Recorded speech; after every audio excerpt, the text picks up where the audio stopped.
From Atlanta, Georgia today. I'm joined, though, as I am every Tuesday at this hour, by my co host for the first hour and a half on Tuesdays, the managing editor and co founder of the BeatDC.com, Tiffany D. Cross. How you doing today, Tiffany?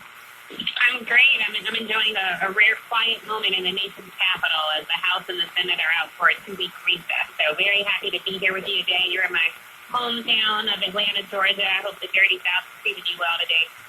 Yeah, well, they always treat me well. I just left National Action Network office and going to be with the mayor, going to do a set here tonight and on back to New York and on to Sacramento. Let me ask you, though, I've been waiting to get the inside scoop from you. There are rumors flying that House Speaker Paul Ryan is going to step aside as the Speaker within the next 30 to 60 days and that he will be replaced by Steve Scalise.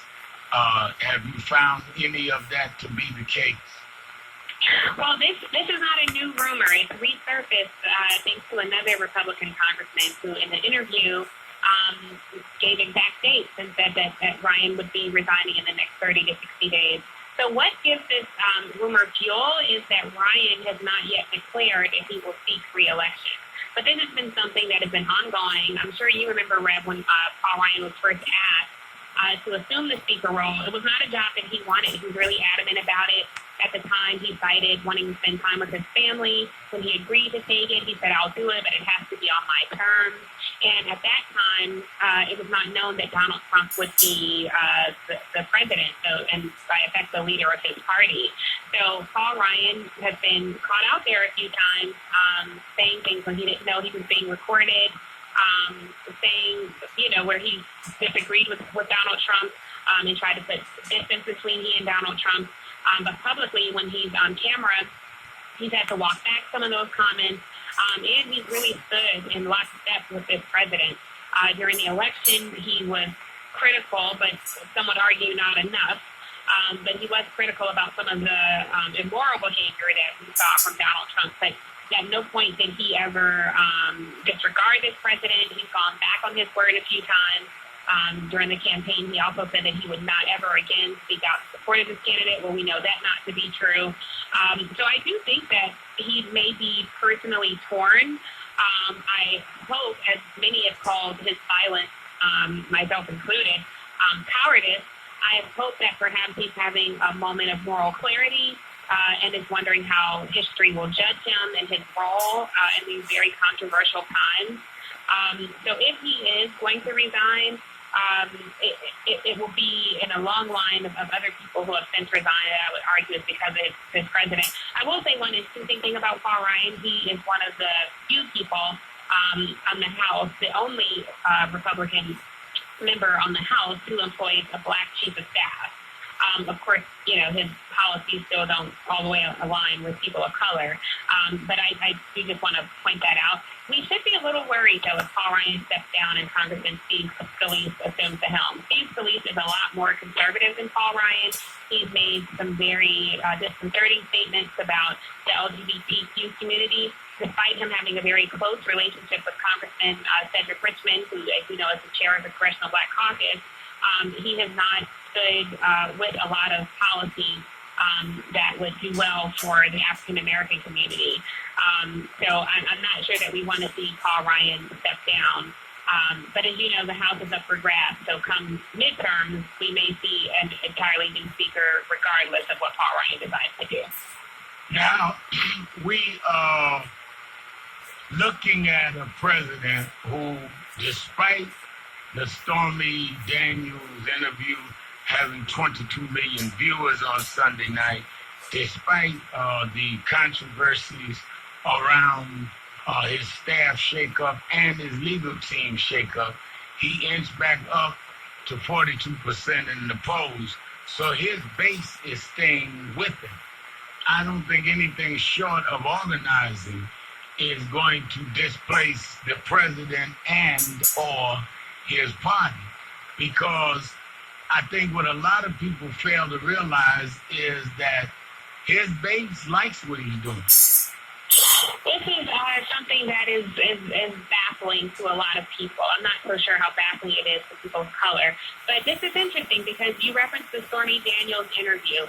And that interview came on the heels of Karen McDougal, the Playboy playmate who alleged to have an affair with him for 10 months. So what I found interesting about these two interviews, and I think it speaks to what you're saying, Rev, Karen McDougal considered herself in a relationship with the president. She spoke warmly and affectionately of him. Where Stormy Daniels, if Karen McDougal was the mistress, then Stormy Daniels was certainly the jump-off. And neither of these women are in denial about where they were in life. Karen McDougal, however, I think is the quintessential Trump supporter. Despite all evidence to the contrary, she believed that this married man loved her. Despite him going home to his wife, despite him procreating and producing a son, despite him sleeping with other women while they knew they were together, she spoke warmly of him. She talked about the way he spoke of his wife, how she was intelligent. She spoke all these languages. She talked about how he put his hand on the small of her back, these tiny nuggets that would not be enough for most women. With her, she took these things as signs of affection. He offered her money after they were intimate. I mean, how much more blunt can you be in the way that somebody views you? Yet still, on this interview, she said that she still voted for Donald Trump, that he's still a brilliant man, that she loved him, she believed him to love her. This represents a big chunk of white women who voted for Donald Trump. She heard the Access Hollywood tape. Anderson Cooper asked her about that. And yet again, she was another person to say, this is just not the man that I know. I don't believe that to be who he truly is. So instead of believing her lying eyes, she still opted to vote for this man and speak of him with high regard. I mean, it was baffling to see it in the interview. I think it's okay. I'm not shaming anyone for decisions they made. I think what we don't see and why she so embodies the Trump supporter to me is because, sure, when you're young, many women, many people make silly decisions, particularly in their love life. But, as you experience life and become more seasoned, there's space to say, oh, how silly of me to think that this married man loved me, or how silly of me to accept that, it was okay for him to offer me money. I think that's what people looked to her and expected. And when she didn't get that, it was baffling. It was a moment of revelation for me, because I said I'm more interested in her interview than I am Stormy Daniels, because that is a woman who cannot be swayed. That is someone who, despite evidence to the contrary, she believes that this president is a great man, even though he's called her a liar and denied having any relationship with her.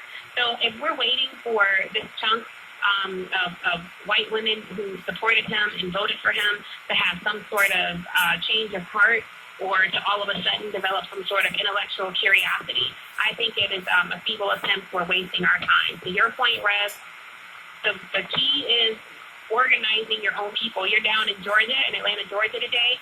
If you were reading the Beat last week, you know that the Secretary of State in Georgia was caught on tape warning Republicans about this. He said, hey, if they get all these people of color and minorities that are standing on the sidelines, if they get them in the voting booth, we're in trouble. They can win these elections. That is a rallying call. And they caught him off the sidelines. They caught him on tape saying that right here in this state, one of the things we're talking about here in my visit, I think that sometimes we go so much for the trivia and so much at each other that we miss the blatant things right in front of us. And sometimes it makes me wonder whether or not we are scared or distracted, or both. Let's take a break. We're coming right back, going to the phones. 1-877-532-5797. 1-877-532-5797. Shopton Cross.